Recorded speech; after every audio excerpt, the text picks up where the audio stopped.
wasn't like this when I came here before. Hey guys, Pete here. It's showtime, folks.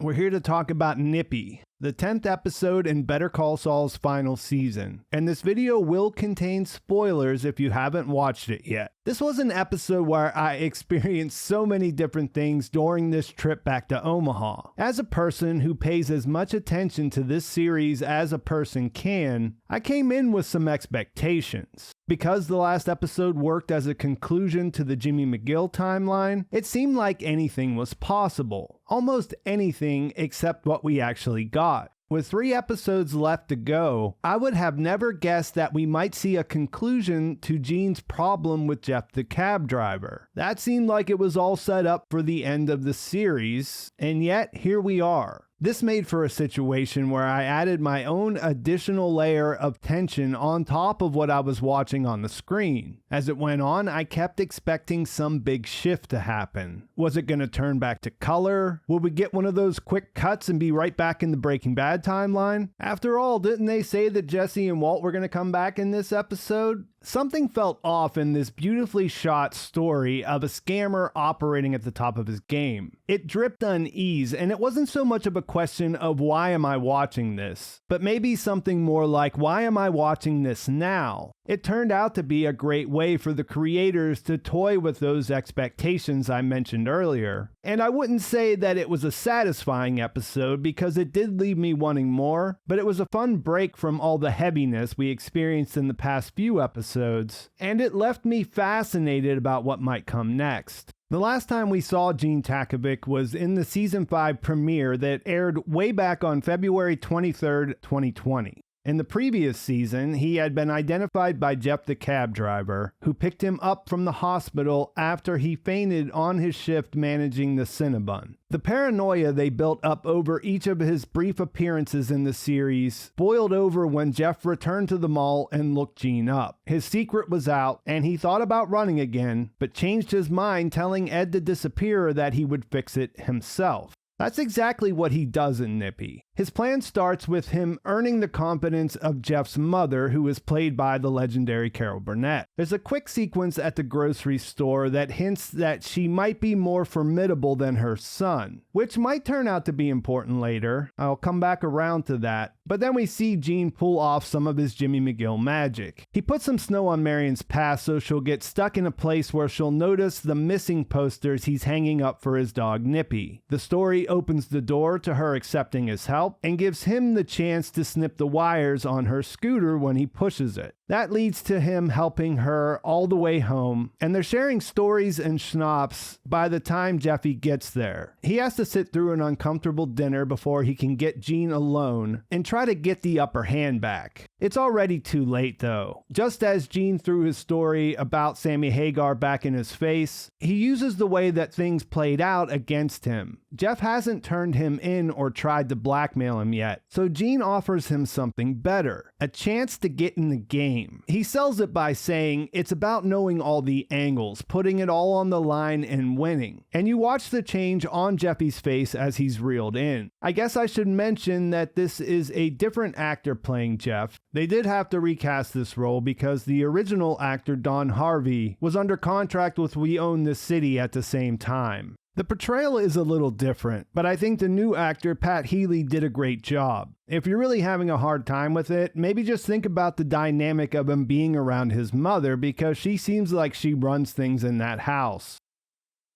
I also thought it felt like Bob Odenkirk found a new layer for his character in this scene. Not Gene, but not exactly Saul or Jimmy either. He's there to pull Jeff in, but still jabs at him using his own words enough to make it sting later. He tells him, here's the deal. I will show you the game and then we're done. And from there we see him put together his multi-part plan. And just to get into the spirit of things, he pulls out Marco's pinky ring and wears it for the duration of this scam. Phase 1 is to make friends with the nighttime security guards and find out how long he can distract the one who's watching the cameras by giving him free Cinnabon. It's a lot of fun to watch as Gene works his way in here. The first guard remembers him telling the shoplifter to call a lawyer back in season 3. You see how he lightens up a little with each cinnamon roll. Gene makes friends with his partner, who is the real Mark, since he's the one he has to distract from the monitors. He throws himself into researching college football after just echoing his reactions to the game in their first conversation. There's been a question about if the Gene timeline happens in 2010 or 2011. While they're talking, they mention a Martinez setting a freshman record, and that's something that really happened in October of 2010. Saul used Ed to disappear from Albuquerque in April of that year, which means he's been living as Gene for about 6 months. If you're one of those people who were holding out hope that Walter White might still be alive in the Gene timeline, this should put that to rest since he died in September. Phase 2 is to go to the mall's department store, Lancaster's, and locate the most expensive items that Jeff could grab in the time it takes Frank to savor his nightly treat. You see Gene counting the steps from the different items, much like Gus did with his gun in the lab, but here he isn't planning to find something in the dark, he's planning on making a training course. He runs Jeff around that while shouting a rhyme he's come up with to help him remember what to grab over a bullhorn, and there isn't any question that this is a very well thought out plan. Still, it seems crazy to Jeff, and Gene has to pull out the story of Walter White to motivate him to continue. He leaves out all the terrible stuff that happened and just says, "I'll tell you what's crazy. 50-year-old high school chemistry teacher comes into my office. The guy is so broke he can't pay his own mortgage. 1 year later, he's got a pile of cash as big as a Volkswagen." Phase 3 is to get Jeff into the building inside a wooden crate that can then later be used to stash the loot until the next morning. He sweet talks the store manager when she calls to complain, and then everything is set. When Frank starts eating his Cinnabon, Gene texts Jeff that it's time to go. He comes out of the crate and does just as he rehearsed on the practice field until he runs into a snag. There was a scuff mark on the floor, so the manager Kathy had called to have it cleaned up, and when Jeff ran across it, he slipped and fell. He actually knocked himself out, so Gene has to think on his feet because Frank's almost done eating, and he always immediately turns around to check the monitors, where he would be able to clearly see Jeff lying motionless in the middle of the store. He does something that we've seen him do before. He starts to spin a tale that is mostly based in truth. He starts to cry, saying that his parents are dead, his brother is dead, he has no wife, no kids, no friends. And all of this makes you think of Chuck and Kim, and it's pretty heavy. You know that on some level it's just an act, but in a way this is the most emotion he's shown about Chuck's death. He's built up enough of a rapport that Frank is sympathetic. And I thought it was a nice touch that when he asks him if he knows what he means, he's like, "No, not me," because that shows that it might be awkward enough that it wouldn't be weird if Gene no longer comes to visit anymore.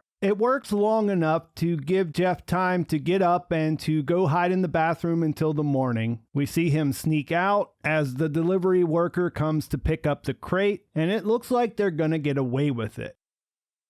Jeff and his friend are pumped up, but Gene brings them some bad news. He tells them all of the crimes that they've committed and explains the concept of mutually assured destruction. They can no longer threaten to turn him in because if he goes down, he'll take them with him. As he's driving this home, he echoes their first meeting in the mall when he says, "Say it," and tells them they're not friends, they're done, and not to come back looking for more. They seem to understand that they've lost, and there's one more close call when Marion comes home, where Gene is able to pretend like he's fixing the car to create a cover story. He helps her inside with her groceries, and she explains that she's happy that he's in Jeff's life because he fell in with a bad crowd in Albuquerque, and she thinks that he's doing better now that he has him in his life. She also asks him about Nippy, and it almost catches him off guard. He tells her that he got him back, and he says the line we heard a few weeks ago in the teaser trailer, "After all that, a happy ending." From there, we see him go back to work, and he looks alive again. We've seen him do this so many times in those cold open teasers, but here he is actually smiling. He's so into it, he almost forgets to go to lunch, but when reminded, he goes over to Lancaster's, and you can see that he knows that they got away with it. You see him with a look on his face where it's almost as if he's impressed with himself and how he's able to pull this off without any unintended consequences. He looks around the store, he picks up a loud shirt and tie combo, he holds it up and looks at himself in the mirror, and then he puts it down and walks away as the episode comes to an end.